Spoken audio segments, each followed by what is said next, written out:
All right. Good morning. Good morning. It is 6:31. It is April 16th. It is Wednesday. Hope everyone is feeling okay. I will say, market's getting a little complicated. Definitely, the last day or so, we're trying to figure out whether or not there'd be some commitment to last week's rally off those oversold lows. Market tried to kind of ignore some of the banter, ignore some of the administration's tariff craziness, and then you start to see some, I guess, last night, some real world, problems. Meaning like Nvidia having to discontinue a chip and take a write down, and all of a sudden it's down 5.7%. And this morning you're hearing Tesla, um, having to, not get some parts from China. And, make a long story short, everyone kind of thought that once we get to earnings season, companies are going to be a little bit, um, talking down guidance, maybe not giving guidance, and a little cautious. And, we're starting to see a little bit of that. So when when the S&P is down here where it was, at 481 or 490, it's pretty easy or easier to, to say, hey, it's better than feared and rally post earnings, like, when Delta or Walmart or some of those. But when you're up here after, a 7-8% move off the lows, it's harder to shake off. So with that being said, um, this upper area that we're trying to figure out if it would get tight and hanging here to then get above this downtrend is now rolling down. Now, there were definitely some clues that, you should be lighting up in this area. I don't have a whole lot coming in. But then there was ways to get caught. Like yesterday, NVIDIA was the strongest stock. It was. The semis were a little weak. NVIDIA was acting well. So if you're long a little NVIDIA, you didn't really do the wrong thing. The chart looked pretty decent. Chart looked like, hey, if something was going to, get up and get above, this area, it could have been NVIDIA. Now instead, quick story. I'm walking out to my car yesterday around 5:30, and someone texts me, and my phone goes off. What's the matter with NVIDIA? Because I was long and I had options on. And I'm like, what do you mean? It's like it's down 2%. So I actually jogged into from on my way to my car like 5:30. I came back to my seat, and the video was trading 108.50, and I just started hitting out in the video. I'm like, that doesn't sound good. So I got out of 108.50, and then I also started shorting some of the SPYs. The SPYs were trading 536.50. So I'm like, if the market's been down 70, 80, 90 handles, blowing on it with a headline, this is, NVIDIA, one of the most important names. So in my head, I'm like, this is the right thing to do. So if you go to the virtual trading floor, which is right here where they get to watch my positions, I don't have NVIDIA because I hit it out of 108.50 last night, and I got short the SPYs, and I sold my Palantir.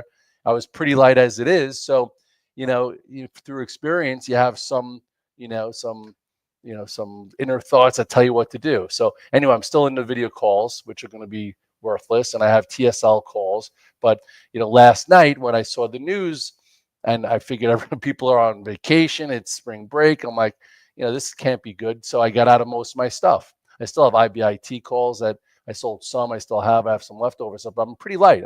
I actually sold some premium yesterday, so I'm coming in okay. But I've talked about that a bunch of times in my career where it's like, all of a sudden it's like you're walking through, you're in a battle and you're with 10 soldiers, and someone hears a tick, tick, someone's like, hey, what was that? Someone's experience is that could have been a time bomb. I'm getting the hell out of here. Someone says, hey, maybe that's a peanut shell. It sounded like a crunch. And, then 4 people just get away from it. You can always come back to the spot if it's nothing, or, and then the people that are left there, ba-boom. So this isn't really a ba-boom. I'm just saying, through experience, sometimes, you just get out of the way and ask questions later. And, kind of this is one of those times where I guess I saved myself $3 and I saved, and I'm, made some money last night, and I'm coming in. But that's, in trading, you have to react so fast. Your inner voice is created from your seat time, and your seat time is years of experience. I've been doing this for 25 plus years. And I just spoke to my friend Peter, who's been doing this for 40 years.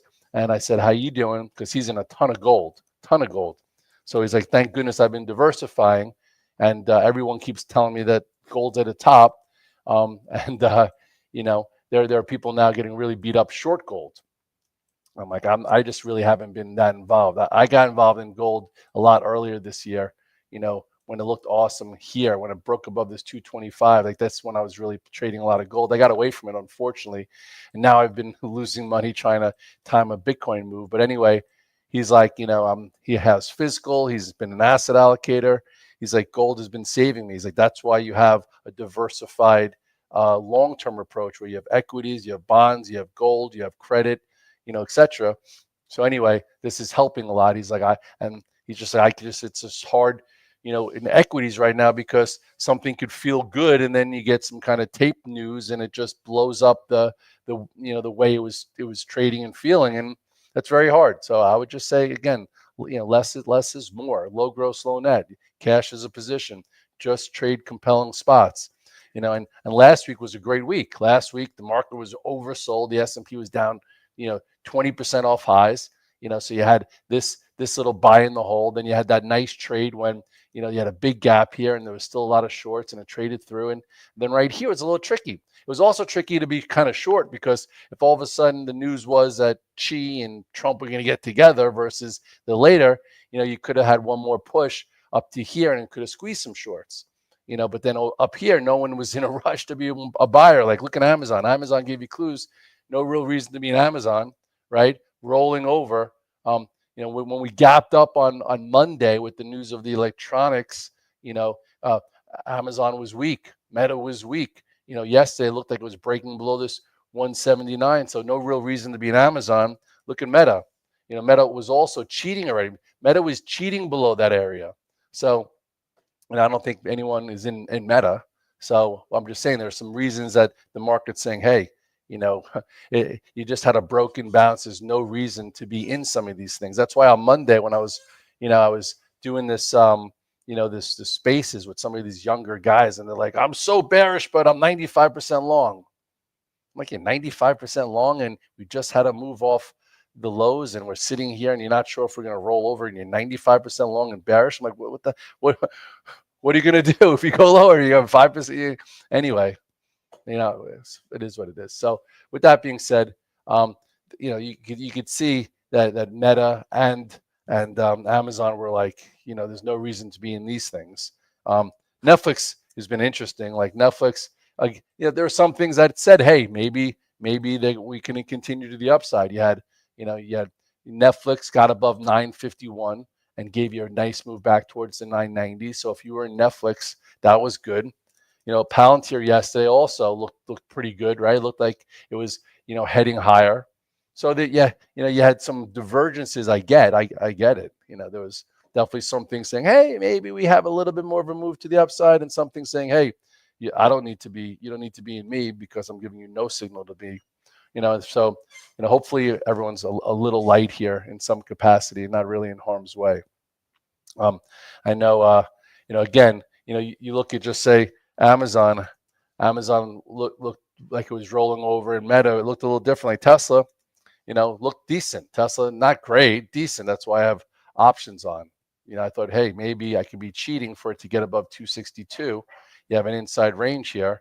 And then now there's some news that, some parts from China aren't coming through, et cetera, et cetera. And, now it's at 248. So we'll have to see. If just say the Qs, don't hold, this 452 area, after this move, you could see 441.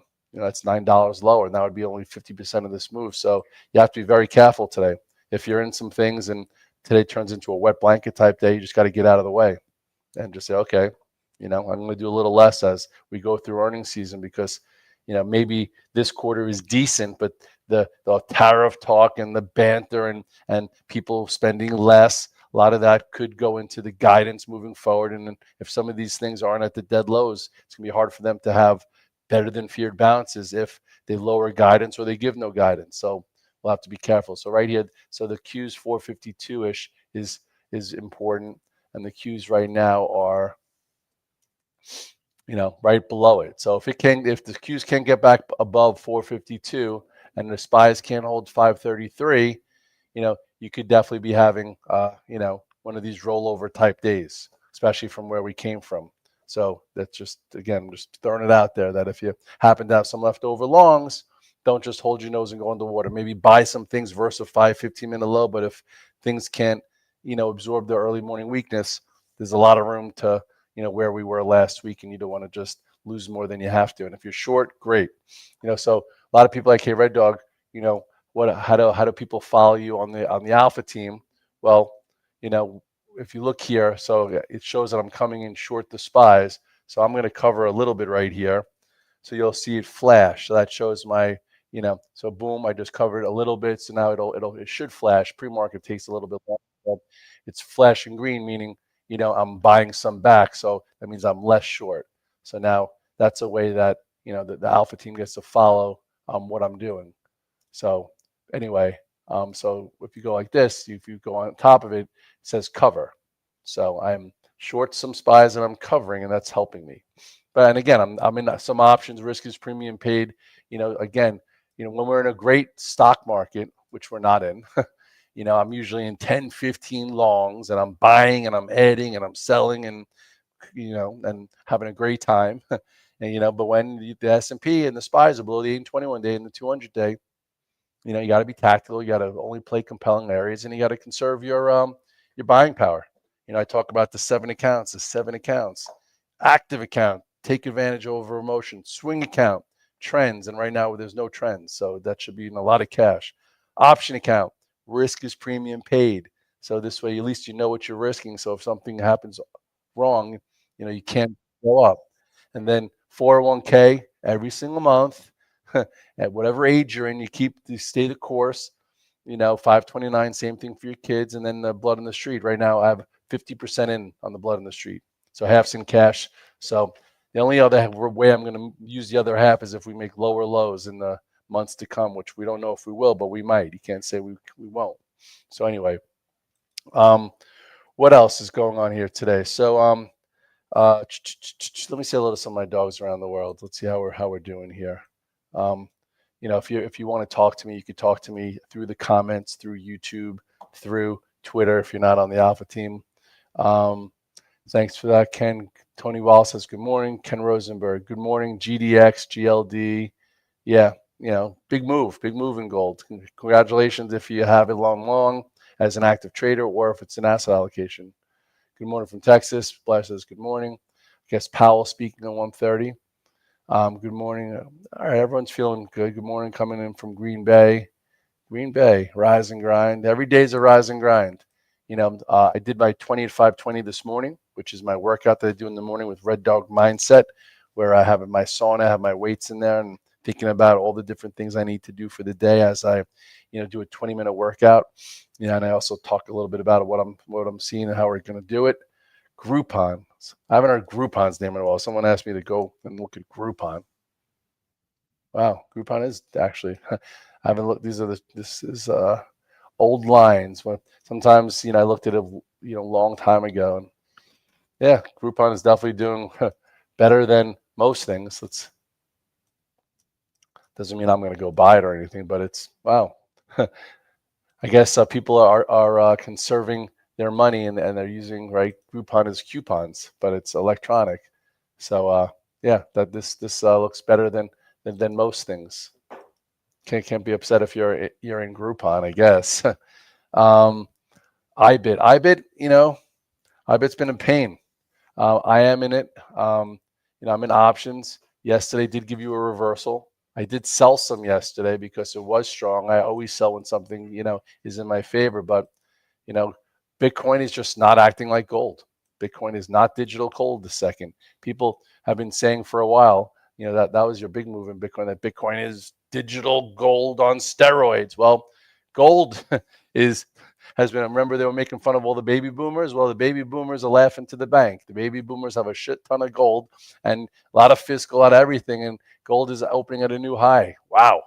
Whereas you go to Bitcoin is just still consolidating, just not doing anything. It's kind of it's not horrible, but it's not doing what gold is doing. It's still hanging right here. So if you're active, you better put your stop in for Bitcoin around 82, and at some point, I don't know what it's going to take. It's got to get above 86 and 89 for it to really get going. It's been a little bit of a pain. But again, we had to move to 108, and it's come in, and it's getting tight here. It is what it is. It's not ready to go. When it's ready to go, it'll go. So it's Apple. I guess you could look at Apple today. Apple, did a little red dog reversal yesterday. A lot of people sold Apple into the excitement, into this gap fill when it didn't hold 2850, and then gave you a little bit of a buy yesterday. Apple is not where the news is this morning. So with the SPYs down, 3 and the Qs down, what's Apple do? Apple is it's only down $1.78. That might be something to buy today. I'll put that on the radar. Maybe buy versus level. Utilities are working okay. Buy the fear when no one wants to buy. I don't know what Nvidia is going to do. Nvidia.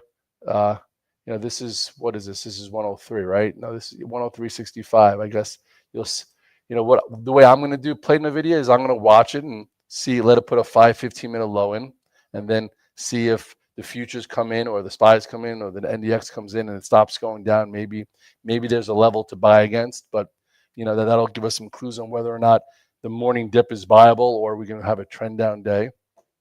We shall see. Baba, okay. Baba gave you a nice move on Monday.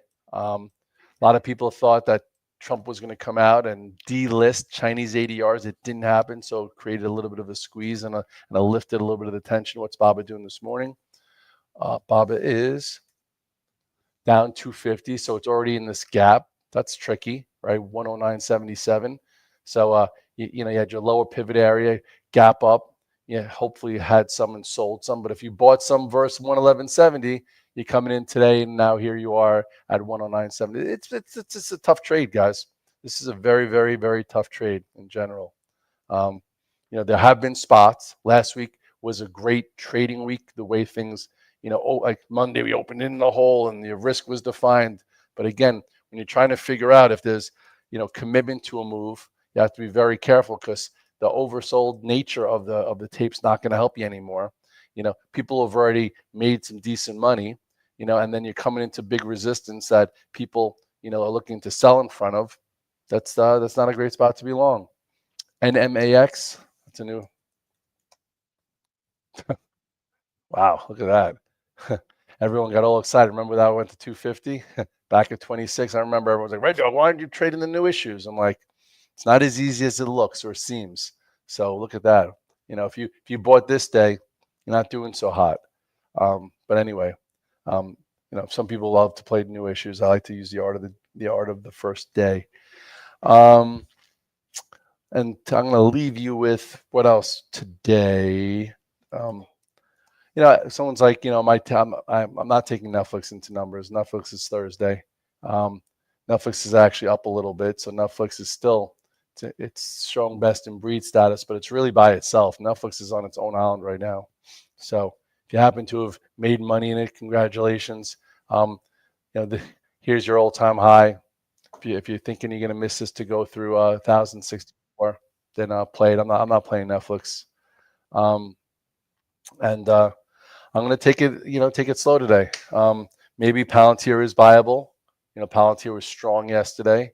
It's down 2, so that could be something to look at today. Again, do the Qs reclaim 452? Do the SPYs hold 533?